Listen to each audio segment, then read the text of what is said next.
Well, my name is Lindsey. I'm here from Texas. There we go. Hope y'all had a good lunch today. And so we're here today to talk about protein. Are you getting enough protein in your diet? This is one of my favorite topics and my favorite things to talk about, being a dietitian and a foodie myself. We see protein everywhere, especially now. You go into a store and they have protein chips, protein cookies, protein candy, protein everything. And so we're just going to dig into it a little bit and talk a little bit more. How much do you really need? Are you able to get it in? And just kind of some tips and tricks and ways to actually meet your protein goals. So first, we just want to talk about why we need protein. Why is it so important for us to make sure we're getting enough protein in your diet? And so first and foremost, protein is going to help maintain your muscle and your lean body mass. Naturally, as we age, we lose muscle mass just in general, right? So, in the elderly population, we have a lot more falls, and that typically happens because of that muscle loss. And so your body's just not able to maintain that balance and stay as steady anymore with that muscle loss. And so making sure we get enough protein every day in your diet is going to help maintain that muscle mass so that you're able to continue to be steady on your feet and not have those falls. It also helps support your bones. Protein and calcium go hand in hand to help support everything. The collagen in your bones, what keeps them strong, comes from protein itself. And so all collagen is a protein. And so that just helps your bones, your muscles, your tissues, the ligaments, the joints, all of that to stay healthy and intact. Protein also helps your tissues and to help to heal wounds. And so any kind of wounds that you have, protein is the building blocks that's going to help heal those and make them just as good as new, right? It's also great for your immune system. And so protein is another one of the building blocks that helps your immune system keep going so that we don't get as sick, don't stay as sick as long. So protein is really helpful for that as well. And it also supports your metabolism, which is another thing that tends to go as we get older. Metabolism starts to slow down a little bit. And so making sure that we're getting enough protein is going to help just kind of keep it moving and keep it going in the direction that we want it to go. And so protein does so much for your body. And we just need to make sure we're always getting enough in every day to help keep all of these benefits and keep it working the way that it needs to. And so how much protein do we actually need? Unfortunately, there is not just a number that I can throw out and it worked for everybody, because it's so dependent on so many factors, and it's going to be different for every single person. And so every single person in here may have a completely different number than the person next to you. So there's not just one generalized number that we can just give and say you need this much protein a day. But there are some things we can get to. So it's going to depend on your age, on your current body weight, on your activity level, and then on any disease or illnesses that you may have or be battling. So chronic kidney disease is going to need less protein than just a healthy individual. Someone with cancer undergoing chemotherapy is going to need a lot more protein than just a regular healthy individual. Same thing with malnutrition. If you're recovering from illness or injury, again, protein helps repair wounds. And so any of that, we're going to need a little bit more to give that extra oomph in there. And so it's very dependent on all of these different factors, which is why it's great to talk to your doctor or a dietitian about your protein needs. If you're concerned or worried about it at all, we can definitely sit down and go over what you would need every day. But in general, a good generalized guideline for regular healthy individual would be the 1 to 1.2 grams of protein per kilogram of body weight. I know we don't really use kilograms a lot here, but that is what the general baseline is. So for example, somebody that weighs 150 pounds would need about 70 to 85 grams of protein in a day. And it's always going to be in a range. We don't have to have one specific number. Like, we're not going to tell you 82 grams of protein and you have to hit that every single day, because that's just a lot more work than anybody wants to do, right? And so we give a range, 70 to 85. If you hit 70 some days, great. If we hit 85 some days, great. It catches up and it all evens out throughout your life. So where do we get protein from? So protein comes in all sorts of shapes and sizes and places and locations. We can get it from our animal products, of course, our eggs, chicken, turkey, the poultries, beef and pork, and all the red meats, fish and tuna. I heard walleye is really good. Never heard of that before until I got here. Had to look it up, and I'm like, I don't know what that is. So I haven't tried it yet, but it's on my list. But it's a great source of protein. We can get it from dairy products as well, so milk and cheese, Greek yogurt, cottage cheese. Does anybody like cottage cheese? It's one of my absolute favorite foods. And then, of course, our plants have some protein. We get some from there as well. So our beans, peas, and lentils are going to have a lot of protein. Soy and tofu is going to have high protein. And then we do get some from nuts and seeds as well. And then, of course, peanut butter coming from nuts. We still get some protein from all of those sources too. And so there's a huge variety of foods and places that we can get protein from. So you don't just have to eat, boiled chicken breast all day, every day, which is great because that would be miserable. Okay, so are you getting enough protein in your diet? So these are just some common examples of protein and how much is in each food that we're getting. So an egg, just a regular egg, is roughly about 6 grams of protein. So if you're having a couple eggs for breakfast and having a cup of milk with it, right, you're getting in a good amount of protein. But if you're just eating, maybe 1 egg a day and not a whole lot of other protein foods, we may not be getting there. And so, of course, our milk, cheese, the meats are going to have a higher amount of protein. For example, the chicken, fish, beef, it's all about 20, 25 grams of protein, which is really great. We also get, of course, our protein from beans, the Greek yogurt, the cottage cheese, the peanut butter, all gives us a pretty good amount of protein. Yes? You said Greek yogurt, does not regular yogurt have? Regular yogurt does have some protein. It just has more fat in it than protein does, and so it's lower in protein than what Greek yogurt is. So Greek yogurt is a higher protein form of yogurt, but you do still get some protein from regular yogurt. It would just be depending on which brand, maybe 5 to 7 grams versus the Greek yogurt being 15 to 20. Yeah. And so how to get all of your protein in throughout the day. It can be really hard to get enough protein in throughout the day, especially seeing those numbers can look a little daunting. Excuse me. And so usually as we get older, we tend to eat less frequently. Maybe you're not cooking meals for your family anymore. You're waiting until your spouse or someone gets home before you have dinner with them. And so typically what we see is, people tend to eat less often throughout the day. And if you do, it's just a little snack on something that usually doesn't have a lot of protein in it. So one thing that we can do is spreading your meals out. We don't have to have 3 large meals a day if that just seems too much, too daunting. You don't have to sit down and have a full, 4 or 5 course dinner every day, multiple times a day. You can break it down and have like 4 to 6 small snacks and small servings throughout the day. We just want to make sure that each of those is going to have some sort of protein in it. And so, for example, if you're having, toast with your coffee in the morning, that doesn't have a lot of protein in there. And so just adding something like an egg or a boiled egg, a piece of cheese, something like that with what you're having to just add that protein in. And make sure we're including that with every meal, every snack that you're having throughout the day as well. We want to make sure, we aim for about 10 to 20 grams of protein.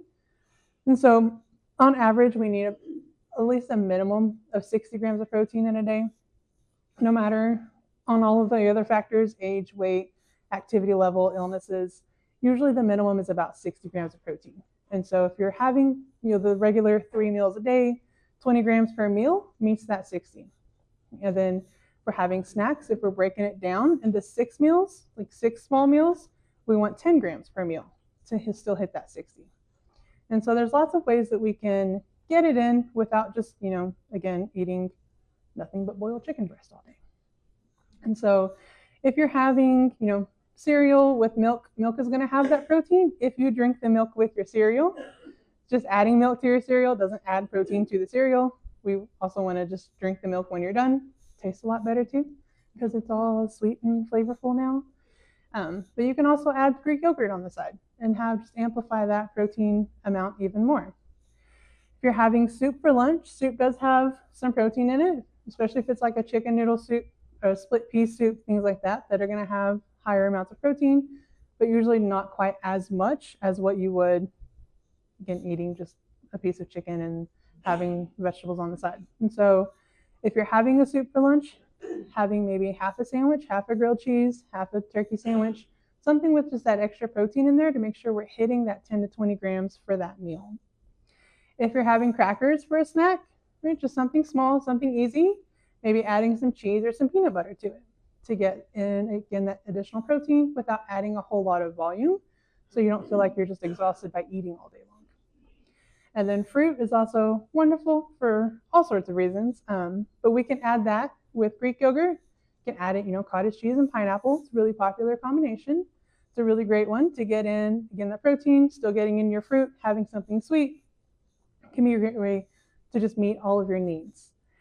And then, of course, if you're having a salad, right, vegetables are wonderful for us for so many reasons, but they don't have protein.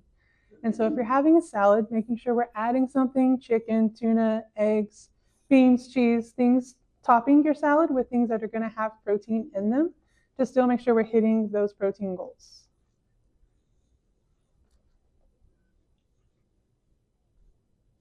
Maybe. There we go. And then, of course, there are protein shakes. These are currently endless. They're everywhere. They used to be a lot harder to find, but now they are in gas stations. You can go to a gas station and get a protein shake. You can get them basically anywhere. There's so many out there. They are not required to meet your protein needs, but they can be very helpful if you are someone that is struggling to meet your goals just on food itself. There's nothing wrong with adding it in there just to give a little supplemental, a little boost. What we don't want to do is start replacing all of your meals and just drinking a protein shake because it meets your goals, no big deal. We still want to have food first. And then those shakes can be really helpful, especially if you have, any chewing or swallowing difficulties. Maybe your dentures quit fitting properly. You can't get in to get them fixed, and chewing is just really hard. Having those protein shakes can be really helpful to still meet your needs and allowing you the freedom to eat whatever foods you can, but still getting in that protein. And so, again, chewing, swallowing difficulties, if you have a history of bariatric surgery or any kind of stomach surgery where you just can't eat a large volume at one time, protein shakes are basically crucial at that point. Any cancer patients can be really helpful if chemo just makes you feel like you don't want to eat very much or can't physically finish the meals. Protein shakes are really great to add in something to sip on in between. Again, those illnesses, injuries, malnutrition, any disease or illnesses that just make it very difficult to get in enough food throughout the day, protein shakes can really come in handy there. So if we are choosing protein shakes, we want to make sure that they have at least 20 grams of protein. There are a lot out there that have maybe 10, maybe 6, maybe 5. They're made for more flavor, more calories, which are great options for specific reasons. But if we're choosing a protein shake because we want to amplify that protein, we just want to make sure we're getting enough bang for your buck. So choosing the ones that are 20 grams or more, it doesn't have to be the 45-gram protein shakes. Those are out there as well. Those are a little unnecessary unless you're, a bodybuilder trying to compete, things like that, which great, go for it. But they're not necessary to get the highest protein option. Just want to make sure it has at least 20 to 30 grams of protein in that shake. There are also plant-based options available. So if you are someone that can't handle the milk, the protein in protein shakes does come from milk protein. They are all lactose-free, except for like the Carnation breakfast. Those are full milk in there. But any of the Boost, the Ensure, the Premier Protein, the Core Powers, those are all lactose-free. So they're not going to upset your stomach, but they are still made from that milk protein. So if milk bothers you at all in general, there are a lot of plant-based options available as well. And so there's something for everybody. And every brand and every flavor is going to taste differently. A chocolate Ensure is going to be completely different than a chocolate Premier. They're all going to taste a little bit differently. So if it's flavors that's bothering you, try a different brand, a different option, and then you can always add to it too. So take in some coffee creamer, can completely change the game with whatever flavor protein shake you have. Coffee creamer flavors are endless out there. And so you can add things to it to make it more flavorful. If it's the texture too thick, we can heat them up. Just warm them up very slowly. We don't want to boil it too much because it'll denature the protein and just kind of become really clumpy and gross, and we won't want to drink it at that point. So heating it slowly, having a chocolate protein shake in the wintertime can be like a hot chocolate, warming it up that way. You can also freeze it, eat it like ice cream. You can blend it with ice and have a milkshake. You can blend it with ice cream and have a really delicious milkshake that way, and still getting in your protein. You can add it, there's protein powders as well. If you're making a fruit smoothie, you can throw some protein in there too. And so there's lots of ways and lots of things that we can do with the protein supplements as well. There are so many protein products on the market today, which I love. They're great for a lot of reasons. They're not necessary. You don't have to buy every product high protein, high protein, high protein, unless you're really struggling to get your protein in. Then those are things that are really helpful. They don't usually taste the same. Protein chips do not taste like chips, but they are available and helpful. A lot of people like to, crush them up and add them on a salad as a salad topper to give you a little crunch without having to feel guilty about just eating chips all day, right? And so they are there. They are there for a reason. You don't have to use them, but if you need a little extra boost, they're great options as well. So soft proteins, there are a lot of things that are really soft to eat as well. So, just some proteins can be harder to chew. If you're struggling with any teeth, chewing, swallowing issues, there's a lot of things that can make it difficult. Sometimes even just eating chicken breast, chewing a steak just gets really hard, and just kind of it can be exhausting to just sit there and chew all day just to get your protein in. So there are a lot of things that we can do and a lot of proteins that we can use that you don't have to just sit and chew all day long. So like scrambled eggs, the Greek yogurt, cottage cheese. Again, a glass of milk is a really great source of protein. Those protein supplements can come in handy here. All the white fish, the canned tuna, canned chicken, and then the plant-based proteins are also really soft, as long as they're cooked well enough, of course. So there are lots of things that we can use if you're, struggling to chew. Chicken, steak, things like that. You don't have to just rely on those things. There are plenty of options for soft foods that we can still utilize to get in enough protein. So just for an example, to lay it out and show you what it would look like for a day to meet that, this is 70 to 84 grams of protein. So it's a little on the higher side. But just for example, to show you what it looks like, breakfast can be coffee, toast, just 1 to 2 scrambled eggs, a banana, right? You don't have to have a huge meal, just something small, simple. A snack can be, Greek yogurt, raspberries, just some yogurt and fruit. Lunch can be a turkey sandwich with cheese. We get a little bit of protein from the bread, the turkey, that cheese, of course, is going to have your protein in there. If you want something crunchy, apple slices on the side is fine. Having a cup of milk with some graham crackers in the afternoon can be a great snack to still get in some protein. And then dinner can be that, grilled chicken, some walleye, sweet potatoes, broccoli, things like that. And then after dinner, if we're still needing some additional protein, this would ramp it up to that 80 to 96 grams of protein in a day. So hitting 100 grams of protein in a day sounds a lot more daunting. If you look at it like this, just having that additional snack in the evening can get you up to that 96 grams of protein. All right, any questions? I would like to know, Yes. where does this protein supplement come from and how is it made?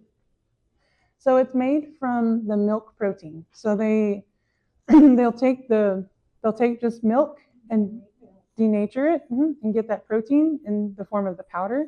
It's either casein or whey. And then they use that and mix it with usually lots of vitamins and minerals and some water. They use some sort of oil to make it smooth and stay mixed up well, so it doesn't separate.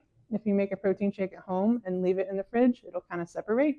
So the protein supplements, they'll have some kind of oil in there too that make it stay together and stay mixed up well. It's not a what's the word I'm looking for? It's not artificial. It is made from milk protein itself. It's just a derivative of that milk. Any other questions? Yes. I see cottage cheese on here and different kinds of cheeses, milk. I don't see ice cream. So ice cream is going to have a little bit of protein. It's not going to be one of our like high protein foods because it's also going to have a lot more sugar and a lot more fat. So it's going to be a really high calorie for just a small amount of protein. But if calories are something that we need additional, ice cream is one of our tricks. Mixing a protein shake with ice cream and making a milkshake out of it can absolutely be utilized. What about sugar? Sherbet's not going to have any protein.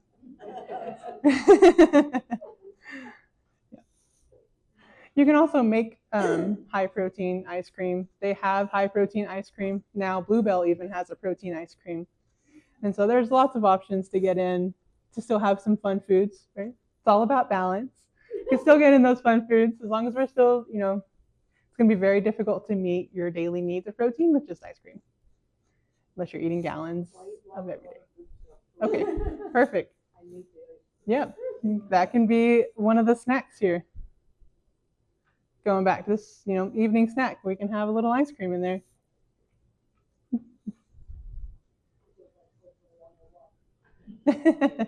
Yeah, don't forget to exercise after that one, though.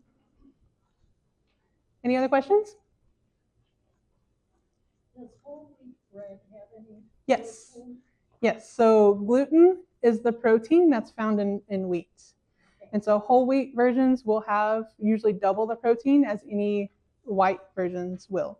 So regular pastas will have maybe 1 to 2 grams of protein versus whole wheat pasta will automatically be 3 to 5. And then there's the high protein pastas that are usually made from the whole wheat germ instead of just the little inside of it. Those are going to be even higher in protein and even higher in fiber too. What about sourdough bread? Sourdough bread is that would be the higher protein. And the fermentation in sourdough gives you some really good probiotics as well. What about your cereals? Cereals don't usually have a whole much protein in them. Again, they do have high protein cereal now, but it's really the milk that you put in the cereal. So almond milk, for example, isn't going to have protein in it hardly at all. It's going to be that dairy milk, that cow's milk, that's going to give you that protein. Is there a difference between the 1%, 2%, and whole milk? So that's going to be the fat content. That's the difference in those. In 1%, 2% whole milk, the protein is going to be the same in all of those. It's just going to be the fat content and the calories that's different. I haven't looked on the container, but would steel oats be of any benefit over regular oatmeal? It's just a more raw form of oats, and so they're a great option. They may have a little bit more fiber than what you would get in just a packet of oatmeal. Yeah, so steel oats are a great option. They're going to give you a little bit of protein, but you're going to get a lot of fiber and benefits from there as well. You can put wheat germ on your ice cream. Right. Chia seeds are, making chia pudding chia seeds have a little protein in them. They have our healthy fats. They have a lot of fiber. And so they're a great addition to just about anything to get in all of your nutrients that we need.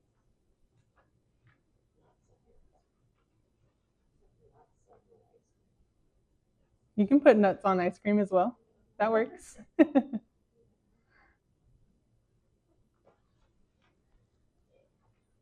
All right. So when you're talking about this meat, Mhm. you don't include the deli type meat, it's regular, Right. Just like even canned. the whole food. chicken, Canned chicken, canned Doesn't tuna. have to be the actual chicken itself. Right.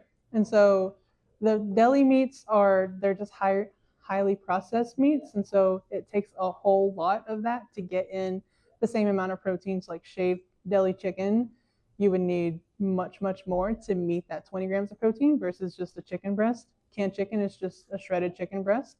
And so that's why that canned chicken would be higher than deli, what you would get from deli meats. Same with the slice? Yes. Sliced meat. Sliced meat that you get from the deli that they slice fresh is going to be a little bit higher in protein than what you would get from like a package on the shelf of deli meat. But it's still not going to be as much as just having, cooking a chicken breast yourself and slicing it or shredding it yourself would give you a lot more benefit than the processed deli meats. And things like bologna and the franks, those aren't going to have very much protein in those at all. So they'll have a little bit, so we don't want to write them off completely. Everything in moderation, but we want to make sure we're getting enough bang for your buck. And so. I would think a person would gain a lot of weight because it says have a snack even if you don't feel hungry and high calorie and stuff. So the goal for, especially as we age and get older, the goal is to prevent weight loss. And so if you're not eating as much, not eating as often, then we can naturally lose weight, which is going to come from that muscle mass. And so we want to prevent weight loss to preserve that lean muscle mass to help you stay strong and steady and on your feet. What is calorie recommendation like this? So calories are going to, again, vary greatly, even more than protein. Calories are going to vary across everybody for, again, age, weight, activity levels, what your goals are. If you're wanting to lose weight, needing to lose weight, wanting to gain weight, needing to gain weight, calories are going to be very, very different. The general guidelines is 2,000 calories a day, which is quite a bit, but it's not going to cause super high weight gain. It may just be slow, steady increases over time. It may be slow, steady decreases over time, depending on what you need, depending on what your body factors are. All right. Well, thank you guys so much.